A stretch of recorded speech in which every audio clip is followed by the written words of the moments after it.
Hello बच्चों, let's see this question and here this question say arrange the following national waterways as per their total length in India in decreasing order। यानी कि आपको यहाँ पर जो national waterways दिए हुए हैं, नेशनल वाटरवेज नंबर 1 2 3 4, इनको इनकी लंबाई के बेस पे, इनकी लेंथ के बेस पे ना डिक्रीजिंग ऑर्डर में आपको लगाना है। यानी कि सबसे पहले आपको सबसे लंबा, फिर उसके बाद थोड़ा सा छोटा, फिर लास्ट में सबसे छोटा वाला, आपको सबसे छोटी लेंथ वाला वाटरवेज आपको रखना है। तो यहाँ पे हम बात करेंगे वाटरवेज की, नेशनल वाटरवेज की। क्वेश्चन का की कॉन्सेप्ट है वो नेशनल वाटरवेज। और यहाँ पर एक बात ज़रूर ध्यान रखना, जो ये NW लिखा हुआ है, NW, इसका मतलब क्या है? इसका मतलब है नेशनल वाटरवेज।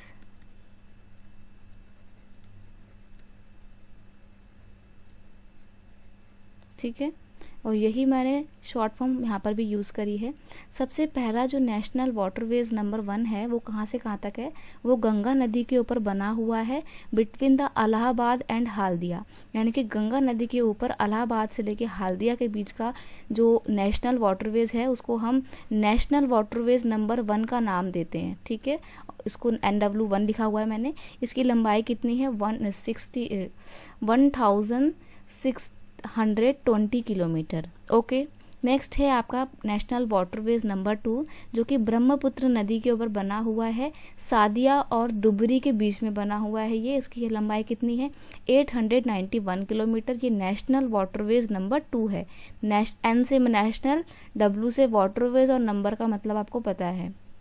आगे है third, the west coast canal in Kerala, national waterways number 3। ये जो है ना, ये वेस्ट कोस्टल कैनाल में है, यानी कि वेस्ट साइड में पड़ता है। केरला भी आपका वेस्ट साइड में पड़ता है ना, वेस्ट साउथ में, सदर्न वेस्ट में पड़ता है, तो ये केरला में पड़ती है। इसकी लंबाई बहुत छोटी सी है, 205 किलोमीटर का है ये बस।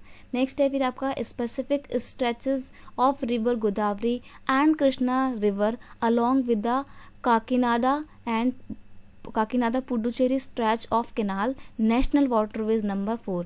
यानी कि जो नेशनल वाटरवेज नंबर 4 है, ये 2 नदियों के ऊपर बना हुआ है, एक तो गोदावरी नदी के ऊपर और कृष्णा नदी के ऊपर बना हुआ है, और ये पुडुचेरी को उसकी नहर से जोड़ता है। ये है आपका नेशनल वाटरवेज नंबर 4, और इसकी लंबाई कितनी है? इसकी लेंथ है 1078 किलोमीटर। तो सबसे लंबा कौन सा है? सबसे लंबा है आपका नेशनल वाटरवेज नंबर 1। तो हम लिखते हैं 1 जो है वो सबसे बड़ा है। फिर उसके बाद दूसरे नंबर पे कौन सा है? दूसरे नंबर पे नेशनल वाटरवेज नंबर 4 है। फिर उसके बाद नेशनल वाटरवेज नंबर 2 है, और फिर लास्ट में नेशनल वाटरवेज नंबर 3 है। तो आपको इनसे कोड मैच करने हैं। देखते हैं कोड कौन सा मैच हो रहा है आपका। 1 2 3 4 ये नहीं हो रहा है, एलिमिनेट हो जाएगा। B है आपका 2 3 4 1, ये भी नहीं हो पाएगा।